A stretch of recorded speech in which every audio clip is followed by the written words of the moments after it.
Why? Because when the university was founded in 1853, apparently it was in the northwestern corner of the United States. That was before the annexation of further territories. Yeah. Okay.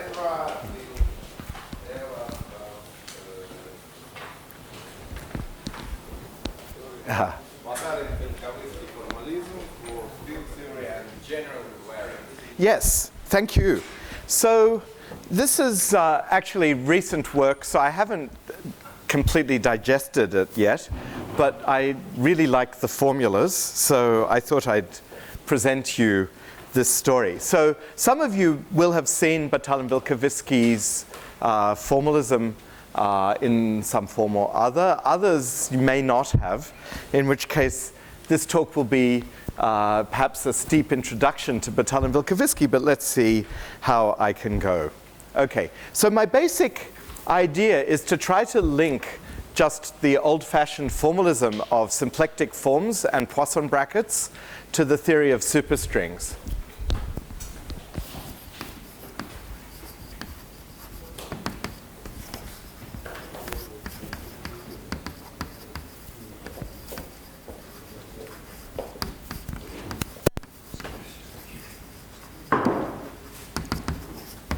So the thing is that superstrings are based on a two-dimensional field theory, and in fact two-dimensional field theory with gravity.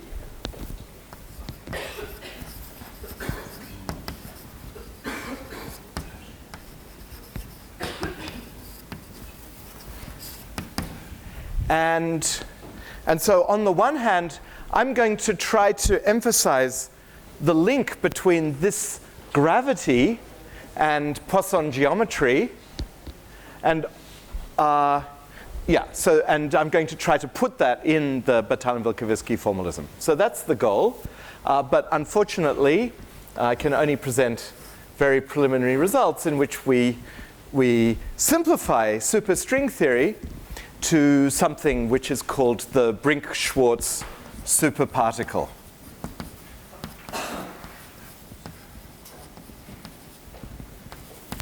So this was introduced, I didn't write down the exact year, let's say roughly 1983. This was introduced as a toy model for the superstring. And it's quite complicated, but my goal is to try to argue in what way it's similar to symplectic geometry. So the basic setting in which I'm going to place myself is, well, let's start with symplectic geometry. It has two basic ideas. One is that we have a closed two-form. And the second idea is that this closed two-form is non-degenerate.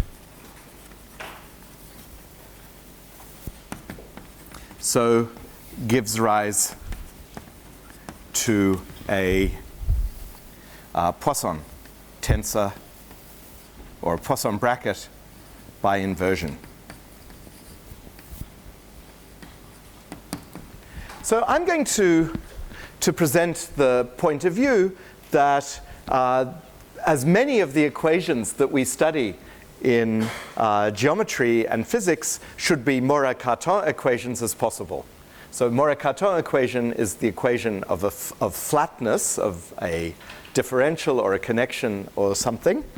And really what we should do is formulate being a symplectic form as some sort of Murakat equation which incorporates both the symplectic form and the Poisson tensor. And then we can most easily understand the geometry of the spaces of these structures. So we want to express this as a Murakat equation. So it'll be a Murakat equation in a generalized sense. I'm not going to actually do it for symplectic geometry. I'll leave that as an exercise. But what instead I'm going to do is talk about mixing this together with field theory, or at least one-dimensional field theory. So in the AKS, so I'm going to be working with AKS-Z theories. Oops, I can't spell. Theories, which are sort of generalized Chern-Simons theories.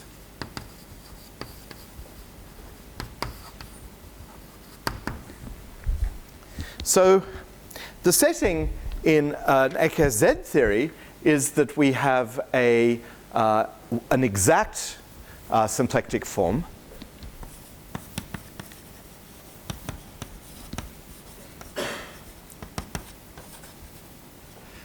D nu, and nu, I'll write it as the sum of over the coordinates of some auxiliary manifold.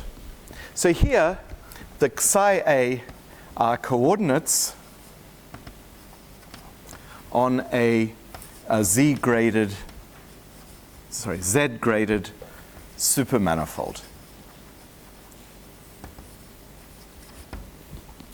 And so I'm going to assume that these coordinates, so they have both a Z grading, or a degree, or a ghost number.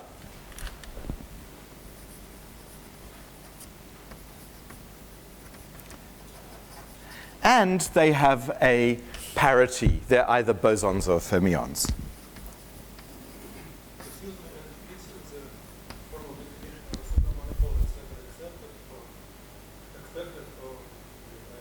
I'm going to be so vague about that. In fact, I'm just going to look at open subsets of Euclideans, of vector spaces. So my supermanifolds will just be a product of an open subset of a vector space with a purely odd supermanifold.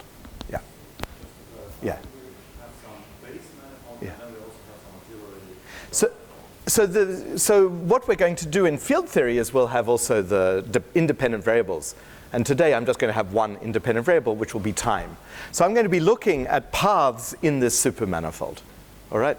So I'm going to, okay, so to answer your question, I'm going to promote my coordinates to be fields in one variable. Okay. And so what I am going to do is the action of the theory. This is not the full action, but just the first part of it. So I'm going to write I probably shouldn't write the signs, but let me do it just for the sake of it. So this is the parity of the field. This is +1 if we have a boson and -1 if we have a fermion. And times nu A of psi of t, and d psi A dt. So here, d psi A is just the derivative of the field with respect to time. In other words, the velocity vector. So this is the basic action of the AKS-Z model. Now, you might be a bit surprised because if, for example, Chern-Simons theory in 3 dimensions is an AKS-Z model, and it has the quadratic term in the action looks like this, and then there's a polynomial term, a cubic term. And I'm leaving that out for now, but I'll restore it later. But it's somehow less important for the formalism. It's, of course, very important for the actual dynamics of the theory. So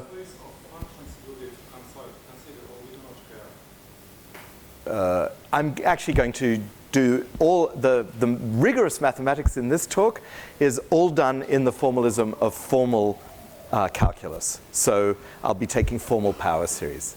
And as for the functions of the coordinates themselves, well, I care because the Poincaré lemma should hold. So any setting in which the Poincaré lemma holds, And so it will work. Okay?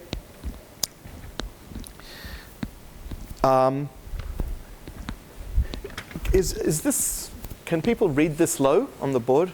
Is this okay? It's okay. Okay.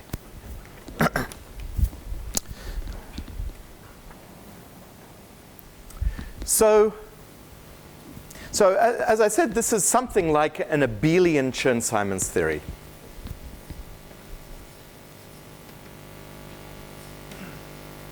Although one-dimensional.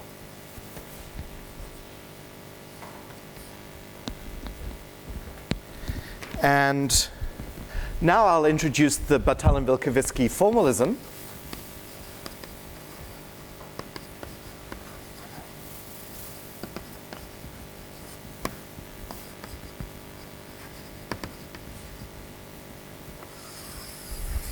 So somehow in mathematics, there's theories which are in the process of development, and then there are these theories which kind of drop out of the sky fully formed.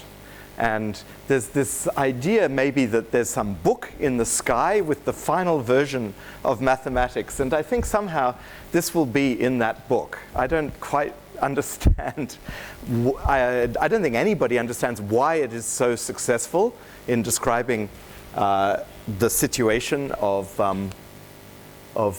field theory, both classical and quantum. But one thing I can say about it is that it extends Noether's theory off shell. That somehow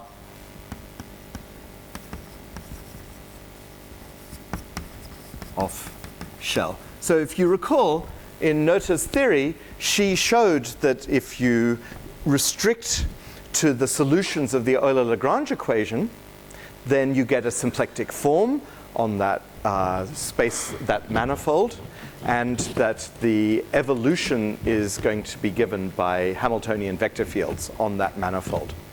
But obviously for quantum theory, that's somewhat defective because quantum theory doesn't stick to the solutions of the Euler-Lagrange equation. So I think that that's the main reason why the Battalion-Vilkavisky formalism is so appropriate for working in quantum theory, because all of Noether's equations elegantly extend, as physicists say, off shell in this formalism. It's also in some ways easier to actually do calculations in it than in Noether's formalism, because you're working with on the ambient space of fields and not just trying to work on the space of solutions of the Euler-Lagrange equation. When you work with solutions of the Euler-Lagrange equation, you're going to want to parameterize those solutions so that you can do calculations, and that brings in a whole new level of complication. So that's my summary of Battalion-Vilkavisky, but what it actually means is the following. So to each field, or to each coordinate, psi A is paired with a coordinate called an anti-field, which I'll denote psi plus or psi dagger. And these are canonically conjugate in a sense.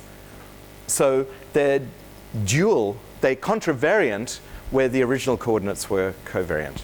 Okay? Actually, the other way around, I'm sorry. Coordinates are contravariant, so these are covariant. Okay? And the weird thing is that the ghost number, the z degrees of psi A and psi plus, and its antifield add up to -1. That's their key idea, and this is going to mean that the theory is quite different from regular symplectic geometry, and the parities of these two fields are opposite also.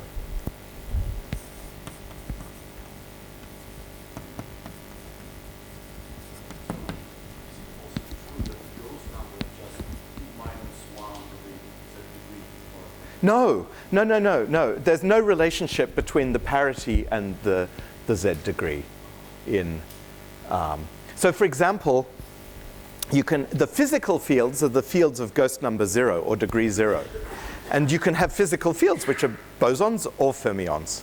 So the electron will be an example of a field with Z grading 0, but fermionic, if you see it. So, yeah. And these antifields, they're not visible in nature. They're what allows us to go off shell. That's the basic idea. For those of you who know a little more about this, what we're doing is taking the original Z-graded supermanifold and replacing it by a shifted cotangent bundle.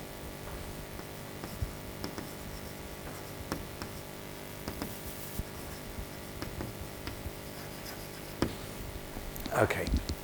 So now I have to introduce the class of function or functionals that I'm going to work with. So functionals.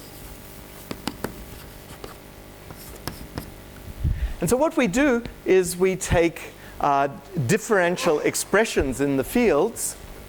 So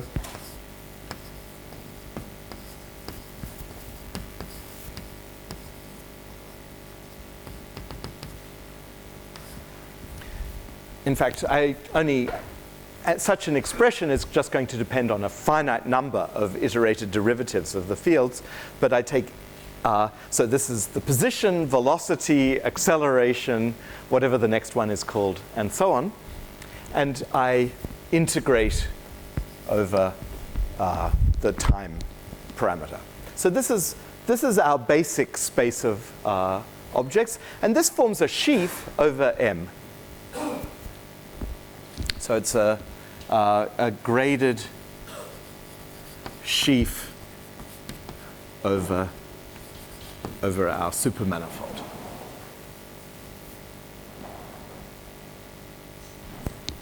Now, I'm going to put a Poisson bracket or Battalion-Vilkavisky bracket on this, and following Battalion-Vilkavisky, I'll call this the anti-bracket because it has degree +1.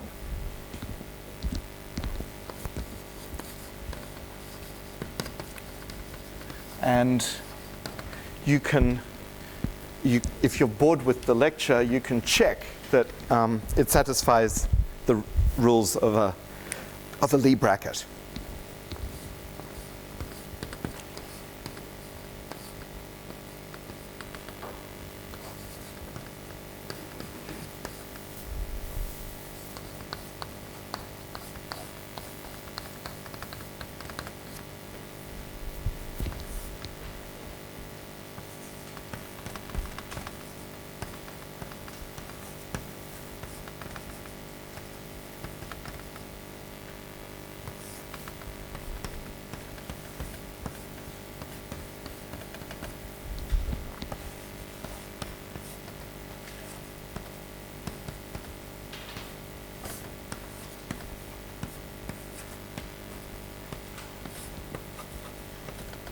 Okay, so I hope this more or less makes sense. Here I'm using P to denote parity as before. So this sign is -1 if F is fermionic.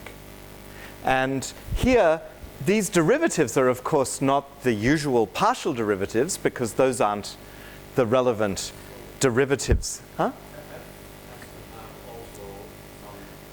In order for this formula to work, it'd better be homogeneous. But of course, I can simply break it into two pieces, and the bracket is going to be linear. Yeah. So I'm not. You're right. Yeah. So this is the variational derivative. So just to remind you.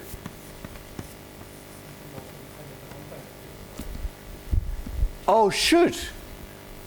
Thank you. Okay. Yeah. I forgot to write those in. Yep. Yes, of course. Yeah.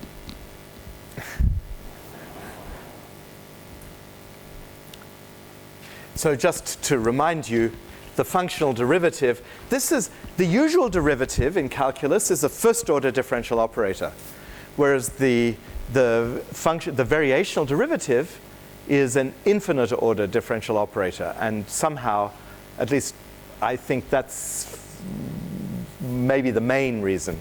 I don't know, maybe there isn't a main reason, but one of the main reasons why field theory is so completely different from ordinary finite dimensional calculus.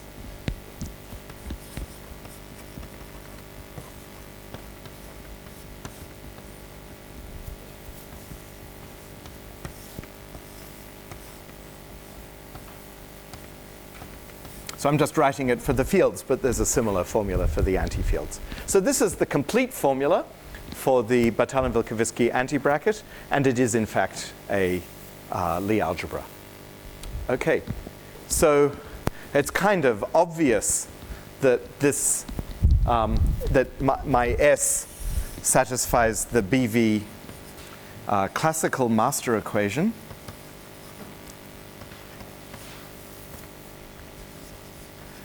I'm not going to discuss quantum theory in this talk, and that, well, we can either put a factor of a half in or not, and it's this. This is just where S has parity 0, so it's bosonic, and it has degree of S is 0. And what that means is that bracketing with S has degree +1. So S generates a differential. So this, in fact, exactly says that commutator with S, if I do it twice, then I get 0. Okay?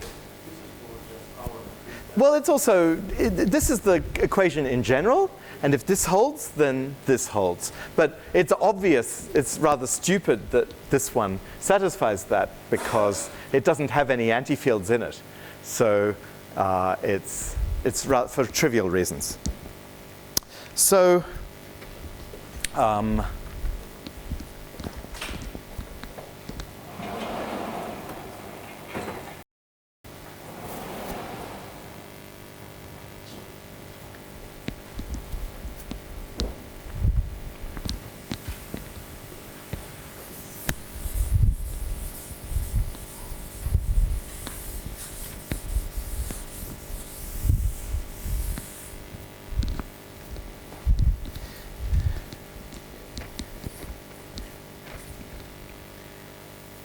okay, so now let me show you how this is less trivial than it looks by expressing Newton's, well, it's a relativistic particle in this formalism. So the relativistic particle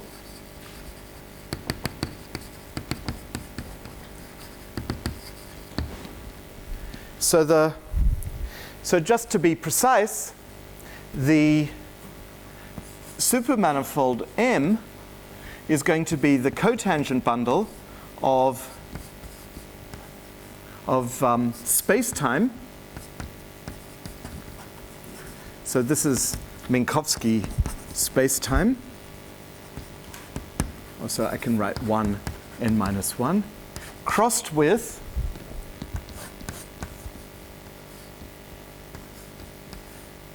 an extra coordinate in degree 1. Have I got, oh, sorry, in degree 1. And so I take the cotangent bundle of that. And so these coordinates are called x mu. This coordinate I'll call C. And this is a ghost. It has ghost number +1. And it's odd parity. So fermionic ghost. And this will be the ghost for reparametrization of the time coordinate. So its presence is an indication that the theory is going to be invariant under the choice of coordinate time. And that's going to be my guiding principle throughout this talk. And my goal is to link this principle with the non-degeneracy of the symplectic form, the Poisson bracket. And then the remaining coordinates are the momentum. And these are both bosonic and ghost number 0, and well, degree 0. And the dual coordinate here, B, I'll call it, has degree -1. I shouldn't, well, okay. All right? And so the nu, I'm going to choose to be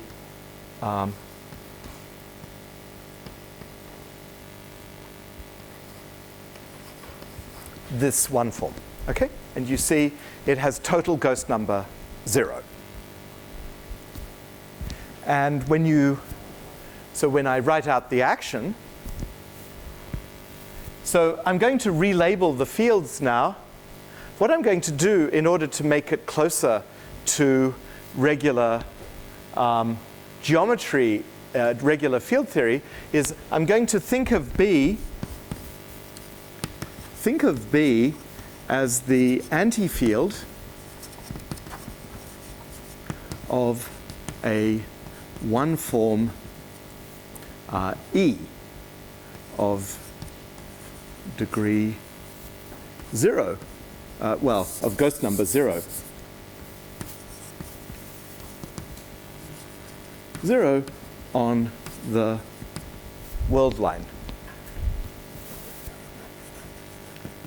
So this is the switch we make in going from the AKSZ or Chern-Simons type theory to understanding the physical nature of the variables. Even though in its origin, this one form, this physical field, is an anti-field of a coordinate in the target, we're now going to turn around and think of it as a physical field, and it's in fact the graviton. So E is the graviton. So the gravity field is a metric on the line, and of course, so that's a quadratic differential. I'm taking its square root. I'm using I think what is sometimes called the Einbein as a field. And so it should be nowhere vanishing. But in the Chern-Simons theory, it's not nowhere vanishing necessarily. This is exactly the same as Witten's relationship between three-dimensional gravity and SL2R Chern-Simons. Again there, it's not exactly Chern-Simons because in gravity the frame has to be invertible. So we meet again the notion that invertibility is somehow one of the key ideas in field theory. Okay, so we get the action that I wrote out before is now, it's promising. It's P mu d x mu minus, I'll put a sign, oh maybe not, plus C d E plus. So that's the first part of the action. Let me just write in the rest of the action for you. This part, I'm not saying, I don't have enough time today to say exactly how I will put it into the theory, but it's not difficult to put it in. And you'll see that it has a certain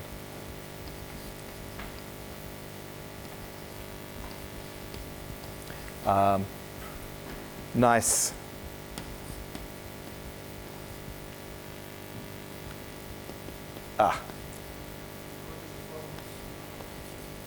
of what? I can't hear. No, E is B plus. Yeah.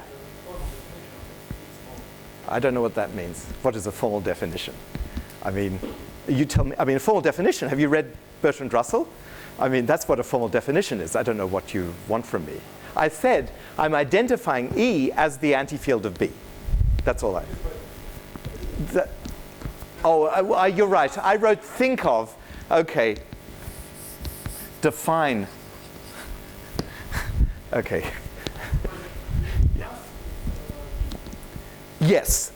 And B plus is E. Okay? Right. So, okay, so everywhere you see E, put B plus, and then you'll be fine. And B here. Good. So notice this really is a Chern-Simons type theory. We have the quadratic part of the action and cubic part of the action. And if you look at the so when you look at the Euler-Lagrange equations, what you find is that the Euler-Lagrange equation for x says the conservation of momentum.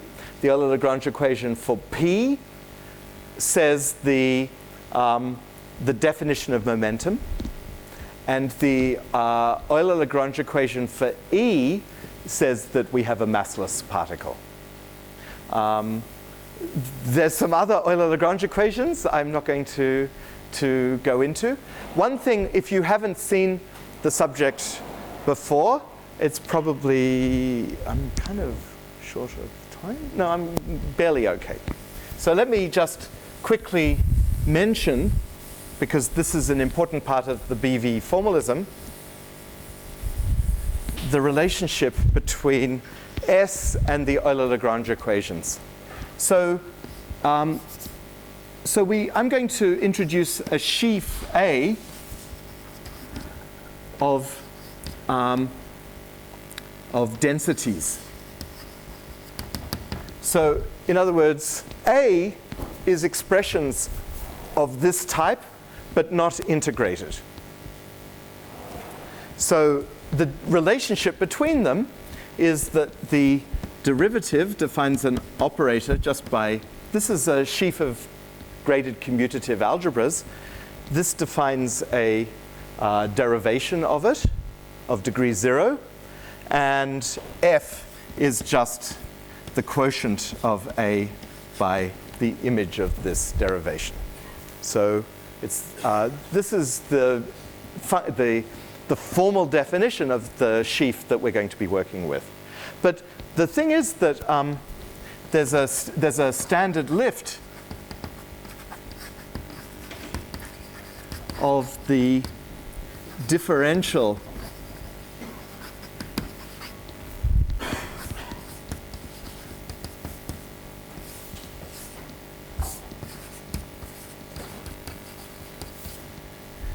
So remember I said that by the master equation, this defines a differential on F. And we get a differential, in fact, little s on A. So not just any lift will work, but you can write down a particular lift. And this lift has the property that S of a field is, well, I'm not going to get the signs right. So it's the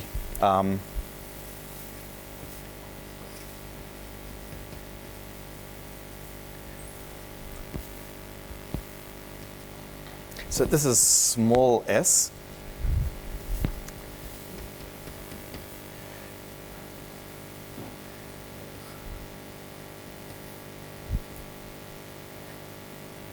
Okay.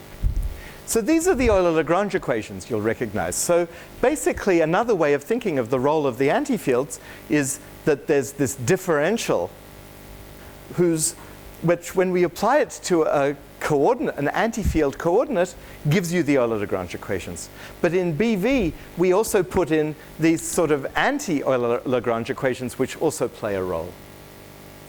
And so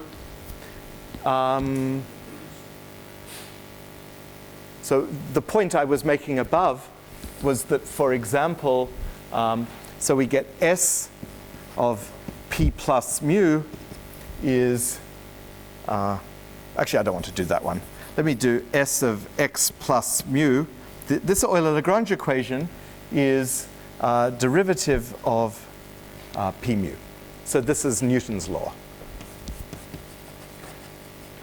I don't know, which law is it?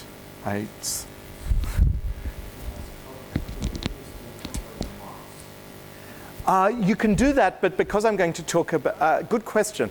No, I'm not going to talk about supergravity. In supergravity, you can't incorporate a mass because you could if you had more than one supersymmetry. Actually, so can we talk about that afterwards? But it's a good question. All of my talk, I'm not going to have a mass. Okay?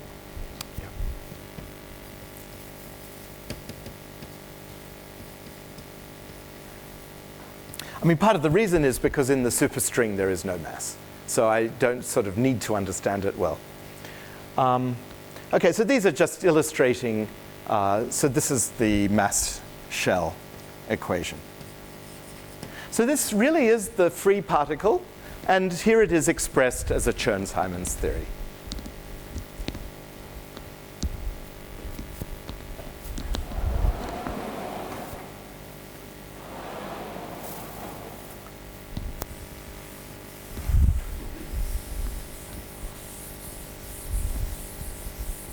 So now I'm going to come to the main point of the talk.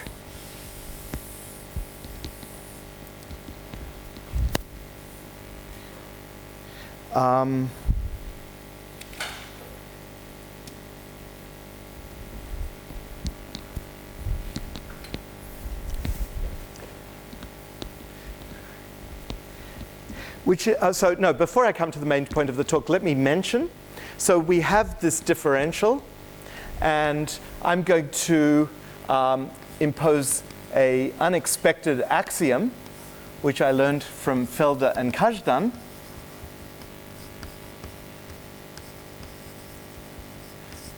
And when I spoke to Felder, he said that he thinks that this is in the original work of Battalion and Vilkavisky, but I never saw it there, that the cohomology of the sheaf A.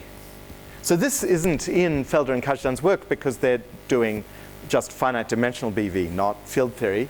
But I'm going to generalize their idea that this equals 0 if I is less than 0. So this is some sort of new axiom for theories in Battalion and Vilkavisky.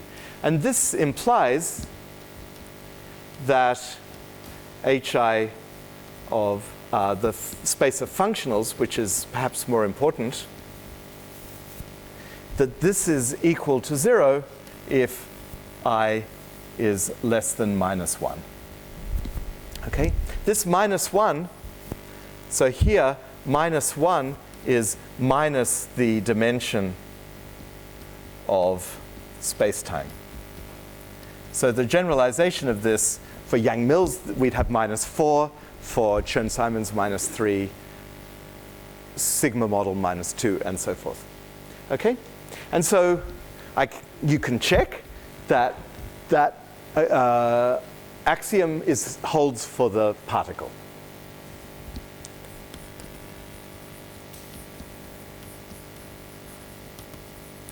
Now, I'll just mention, so I showed a couple of years ago, there's the supersymmetric generalization of the particle in which we still take Minkowski space as the target, or even curved Minkowski space, but we have supergravity on the line. This is called the spinning particle, and it fails for its supergravity analog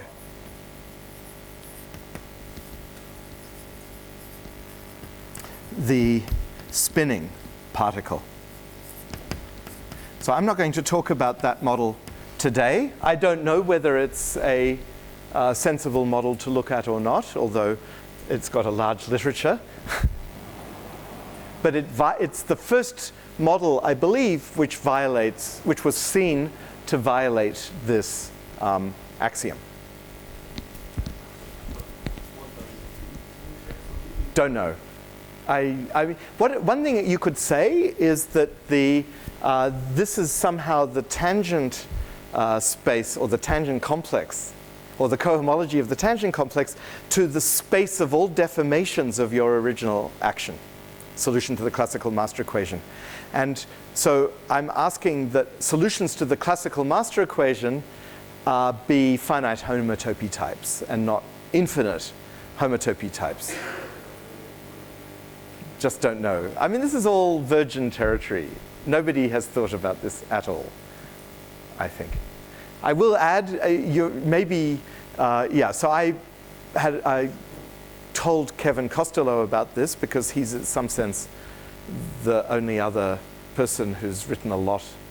So there's a literature on Yang-Mills from the 90s, whose authors I don't remember the names of, and then there's a more recent literature of Kevin Costello where he is studying Yang-Mills in order to prove it's perturbatively renormalizable. He didn't actually investigate this issue, but I believe because that theory is not supersymmetric, it doesn't have this problem.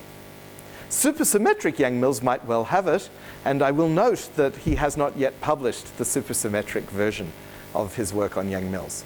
That somehow supersymmetry brings problems to Battalion Vilkavisky. So another possibility is that we don't yet understand Battalion Vilkavisky in the supersymmetric setting completely, which is strange because it was invented in order precisely to handle supersymmetry.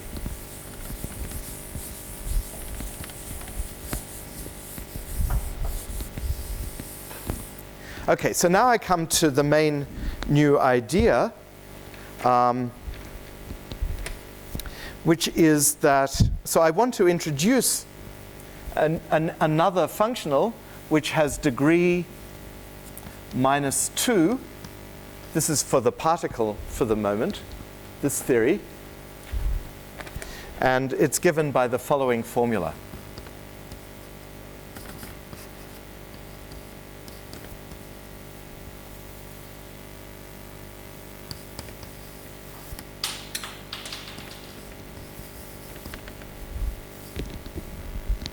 Okay, so the basic idea is the Poisson bracket or the Poisson tensor for this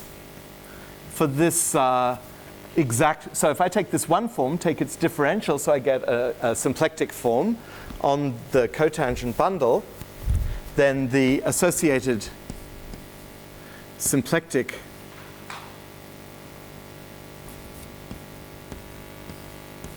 the associated Poisson tensor is given by this formula. So somehow I'm translating this formula into this expression in the BV language. That's actually, for those of you who know a bit more about BV, that's a very natural correspondence to identify multivectors with expressions in the antifields. And remember that for me, E is secretly B+. So it's also an antifield, even though it doesn't look it. Okay, so what's the point of this construction? So I'm going to calculate the anti-bracket of S with S1. And we get, so this isn't, it's probably wrong, but it's correct up to sign.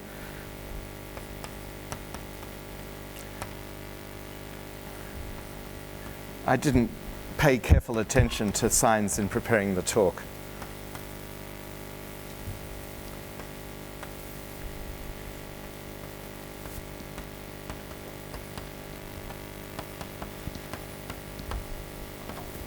So this expression I'm going to call D. And notice it somehow captures anti-bracket with this expression is giving time translation in the BV formalism. So this is the way of understanding inside the BV formalism exactly how time parameterization is to be done. And so in fact, because of that, we see that the associated functional, so this functional has degree -1, and it's in the center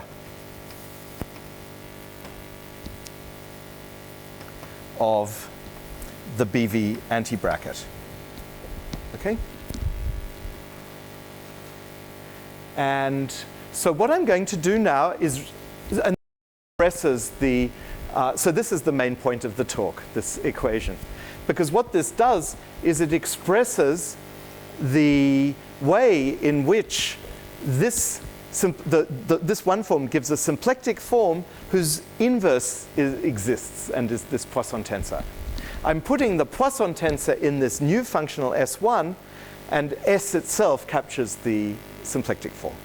And because of that inversion, I get this link to reparameterization of time. So how am I going to use that algebraically? What I'm going to observe is I'm going to introduce a new space of power series in a formal variable u. So I'll make the degree of u equal to 2. And then what I'll observe is that u times this central element has degree 1 and lies in the center. So in ordinary graded Lie algebras, you can add a curvature which will have degree 2. Now in these one-shifted Lie algebras, it turns out the degree of the curvature shifts, so curvature is in degree 1. And I'm going to deform this graded Lie algebra to give it curvature. Okay? It's the curvature's central, but that's okay, because so the differential is 0, and so the square of the differential is still commutator with the curvature. So the standard equation continues to hold. So give this graded Lie algebra curvature equal to this expression. Well, that deforms the master equation, or if, the Murakat equation, which is the master equation. So let me show you what the deformed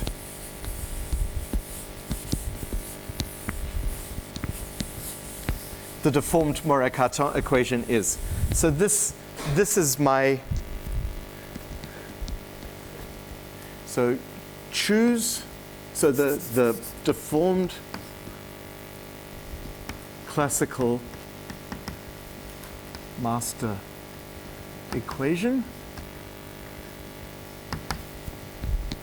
So I have an element SU in power series in U of degree 0 and even parity. And the curved Murakat equation is this. That the anti-bracket of our deformed action with itself is minus the curvature. So that, I think maybe Kontsevich was the first person who wrote down the Murakat equation for more general L-infinity algebras.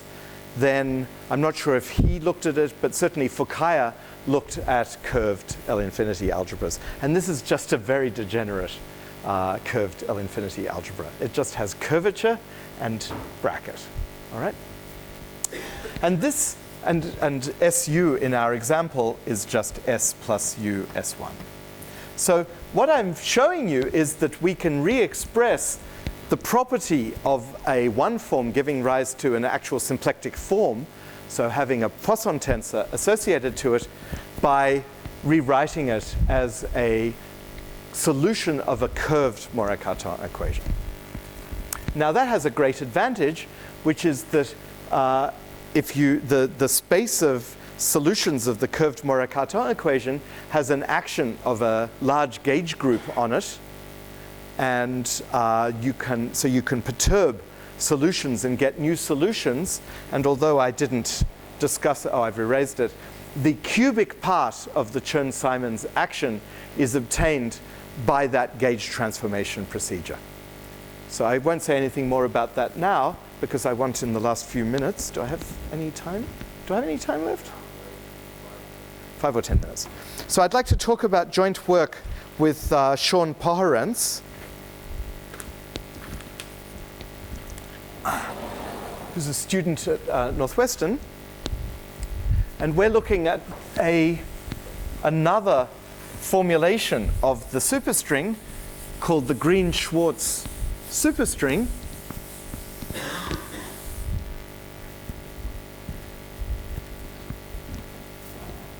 Oh, sorry, I should have said, I call this a covariant field theory. I just cooked up that word. Maybe it's a poor choice of name. But the covariance I'm talking about here is general covariance. So I originally called them generally covariant field theories, but that seemed too long. So I'm interested in, so this is with Sean Poherence. And I'm interested in something called the Brink Schwarz superparticle. This is a theory which is quite fascinating and has interested a lot of people. Now we're going to take our target, so n will equal 10. We're going to take the particle with target 10-dimensional superspace. And 10 dimensions is very special. In 10 dimensions, you can form a superspace which has a Majorana-Weil spinor. So it's a real spinor of fixed chirality. I've forgotten how many, 16 real dimensional spinor. Okay?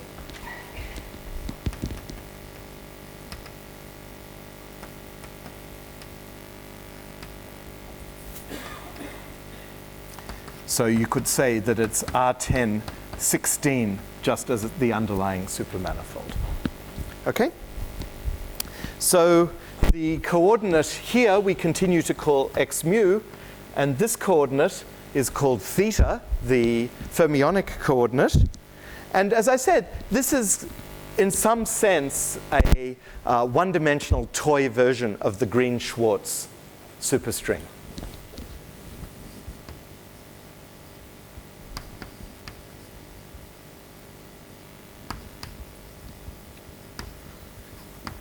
Now it turns out that it doesn't have supergravity, so you don't have to worry about any of those pathologies that I mentioned up here. But unfortunately, it has a lot of ghost fields. So it turns out that apart from this, we had the ghost field C, and it also has a sequence of ghost fields theta n, n greater than 0, of ghost number n. I don't have time to go into details, but actually these are of alternating chirality. So left, right, left, right. And all of this has been written down, but it's quite difficult to get your head around. So my goal is to construct a solution of this covariant master equation for the superparticle. And in that way, show that the superparticle shares with AKS-Z models this fundamental property that it somehow is more closely glued to the deformations of the time parameter, so that it's less heavily dependent on the time parameter being just the standard linear time parameter. And so I don't know whether I'm brave enough to say that in solving this we can show that the superparticle is a generalized AKS-Z model, but in any case, that's the only aspect of the AKS-Z model that I was able to rescue sort of for the superparticle. So in order to do this, it's technically requires a few new ideas, which I don't have time to discuss in any detail, but at least I'll just list them. So the first thing that you need to be aware is remember that we had S, the Euler-Lagrange equation,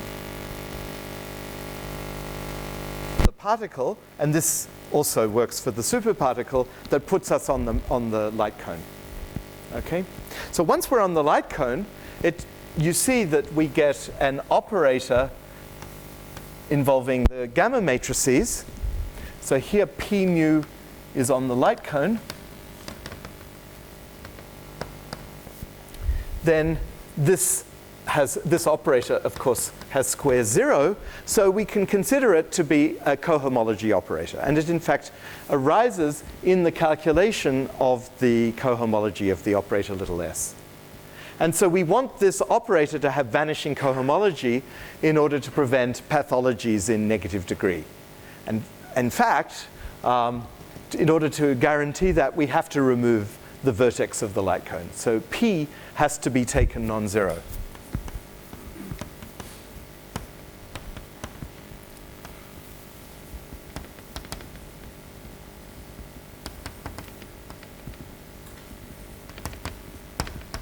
So that's not invertible. Sorry, it's never. Yeah, no, invertible. Yeah. Do I want invertible? No, has vanishing cohomology. Not invertible. Okay. So its image equals its kernel. So once we exclude zero momentum from our theory, we hit a new problem, which is that the target is no longer cohomologically trivial. And so we have to use check cochains in order to analyze the cohomology. Okay? So non-trivial topology.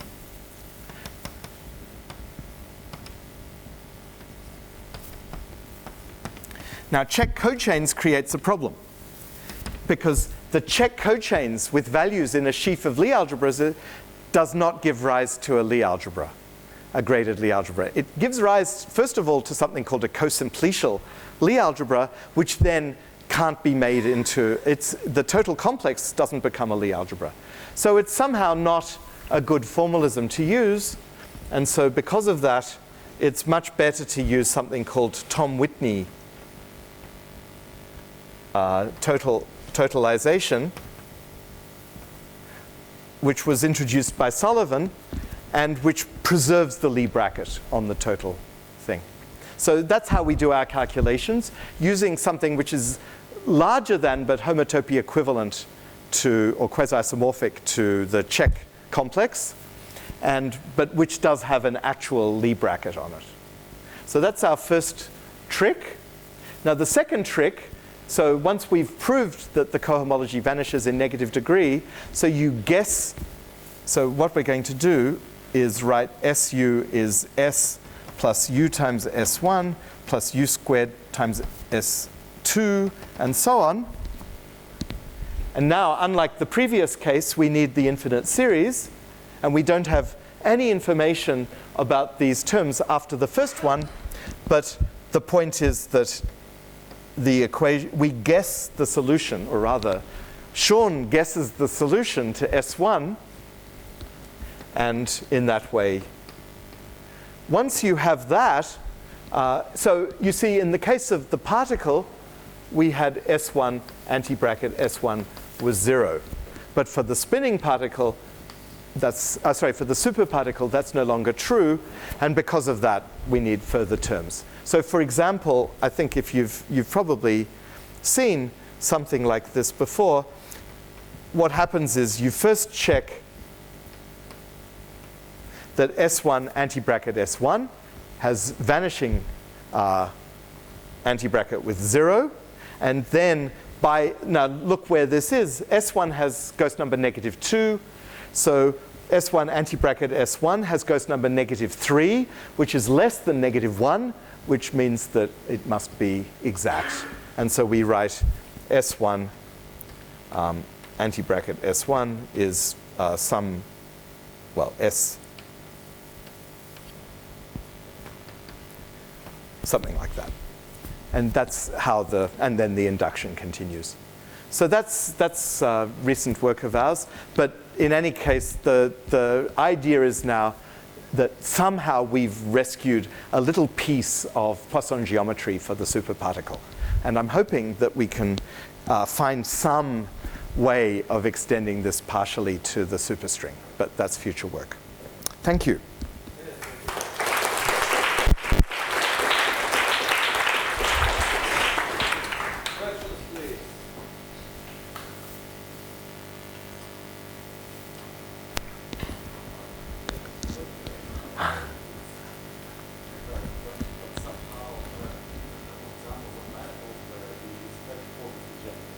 Yes. So this way where you somehow already different around. No, absolutely not. But there's one exception, which is what if the symplectic form is degenerate, but not in the derived sense? So perhaps on a differential graded supermanifold, you could have a situation where the symplectic form, you could correct it by by some differential, internal differential, and that might restore some sort of non-degeneracy. So, but here in what I was looking at, I didn't have any internal differential. I wasn't doing derived geometry in that way, and so I can't. I would say just no.